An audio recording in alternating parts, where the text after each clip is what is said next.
आपका स्वागत है। Knowledge is currency. ये हमारी ओर से एक बहुत ही छोटी सी कंट्रीब्यूशन है समाज को चेंज करने के लिए। स्वागत है आपका इस यूट्यूब चैनल पर। नेक्स्ट, मेरा नाम है मेहुल।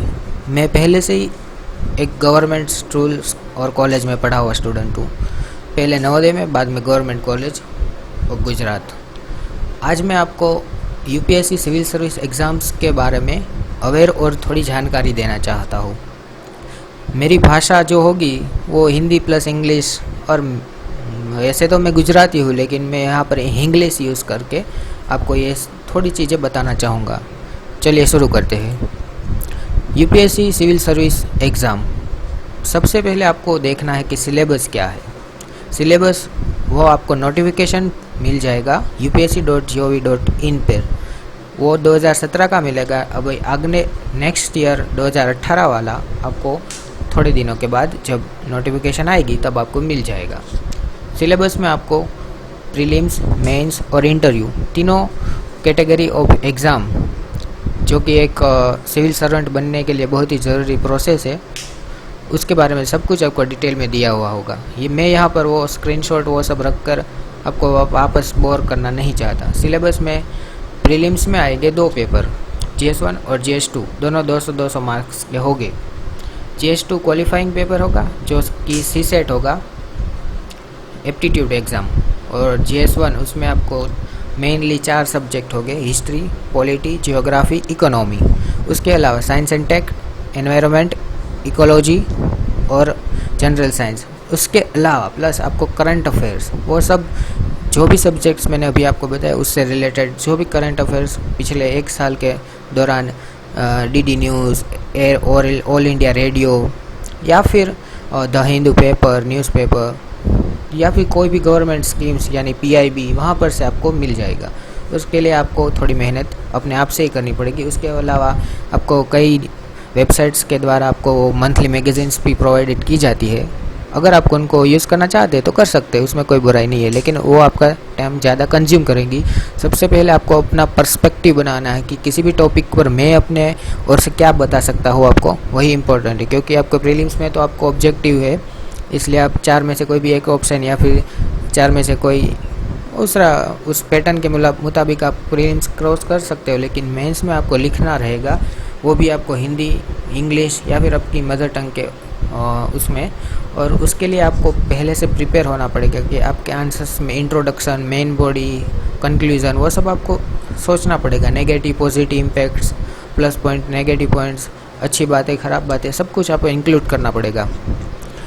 उसके बाद आएगा मेंस। उसमें आपको पहले 2 पेपर हो गए वो क्वालिफाइंग हो गए, जैसे कि इंग्लिश और आपकी मदर टंग या फिर हिंदी, जो भी आप चूज़ करें।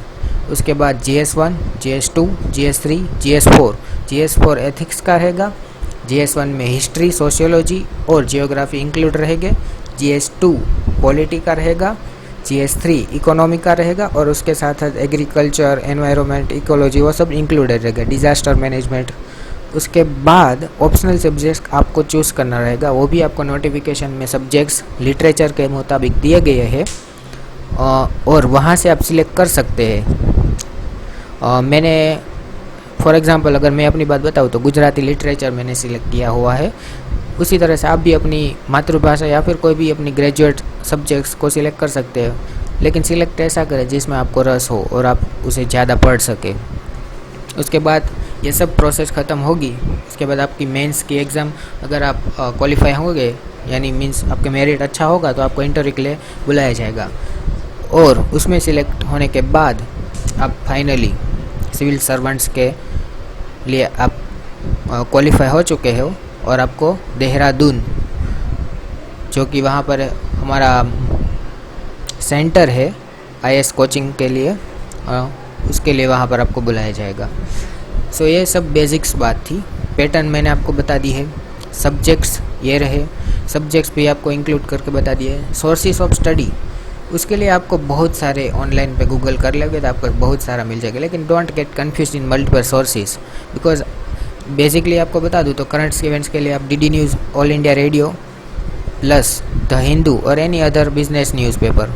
उसके अलावा आप कोई भी एक मंथली मैगजीन भी फॉलो कर सकते हैं। योजना कुरुक्षेत्र को अवॉइड ना करें तो अच्छा रहेगा।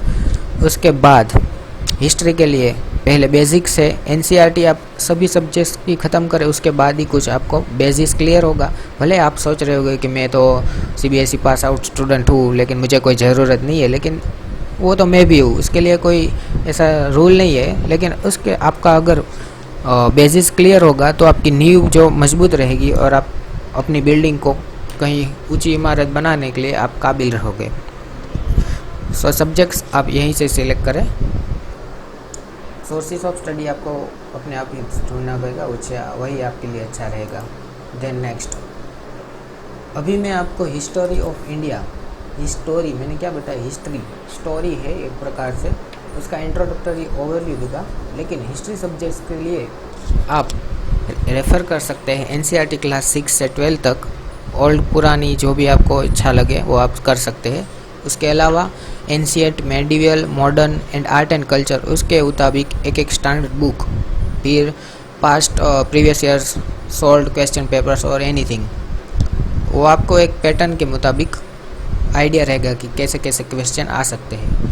फिर सिलेबस में जो हिस्टोरी का टॉपिक होगा वो मेंस में डिटेल में दिया हुआ है और प्रीलिम्स में सिर्फ इतना ही दिया है कि history of India and more Indian national movement. और इसके सभी के अलावा एक बहुत इंपॉर्टेंट चीज़ मैं आपको बताना चाहता हूँ कि जितना आप रिवाइज मैक्सिमम ज़्यादा करेंगे, repetition is the key to success here, वही आपके लिए सबसे बड़ा की सोर्सेज रहेगा। Thank you. नेक्स्ट, अभी हम पढ़ाएंगे overview from ancient times to 1947, जब हम आज़ाद हुए। यहाँ पर आपको पिक्चर दिखाई गई है इंडियन सब कॉन्टिनेंट। इंडियन सब कॉन्टिनेंट यानी सिर्फ हमारा भारत नहीं है, इंक्लूडेड पाकिस्तान, नेपाल, फिर Myanmar, Bangladesh, Sri Lanka, all are included in Indian subcontinent. यह रीजन जो है साउथर्न एशिया रीजन में आता है। इंडियन प्लेट है, उसके ऊपर हमारा इंडियन सब कॉन्टिनेंट लोकेट हुआ है। हम यहाँ पर इंडिया की 1947 के बाद में हम रिपब्लिक ऑफ इंडिया बने, उससे पहले की हिस्ट्री और उसके बाद की हिस्ट्री दोनों ओवरव्यू इंट्रोडक्टरी हम देखेंगे। उसके बाद डिटेल में भी हर टॉपिक को देखना चाहेंगे तो आप कमेंट करके हमें बता सकते हैं, हम इंक्लूड करेंगे लेसन्स। फिर यहाँ पर pre historic settlements, ancient time में प्री हिस्टोरिक सेटलमेंट्स हुई थी, सोसाइटीज़ थी, इंडस वैली सिविलाइजेशंस था, उसके बाद आए इंडो आर्यन कल्चर्स, उसके बाद आया वैदिक सिविलाइजेशंस, साथ ही साथ rises of Hinduism, Jainism, Buddhism, और साथ ही साथ 3000 सालों तक पावरफुल डायनेस्टीज़ और एम्पायर्स हमारे इंडियन सब कॉन्टिनेंट पर लोकेट हो रहे थे। यहाँ पर उसके बाद आया मेडिवल टाइम, वहाँ मुस्लिम डोमिनेंस ज़्यादा था। फिर उसके बाद आए यूरोपियन ट्रेडर्स, प्राइवेटियर्स, जहाँ से हम ब्रिटिश इंडिया का राज शुरू हुआ, और आज़ादी की लड़ाई, Indian independence movement, partition of India, और आखिर में रिपब्लिक ऑफ इंडिया। सो हम नेक्स्ट जाएंगे इंडस वैली सिविलाइजेशंस। यहाँ पर आपको एक मैप दिख रहा है, फोटो, जहाँ पर लोकेशन दिया है कि ये रीजन था गुजरात से लेके पाकिस्तान में Mohenjodaro, Mehrgarh, Kalibangan etcetera. Indus valley civilization का टाइमिंग है 3300 ईयर्स से 1300 BCE तक, बिफोर कॉमन ईरा। ये first major civilization of India है, साउथ एशिया में भी फर्स्ट है।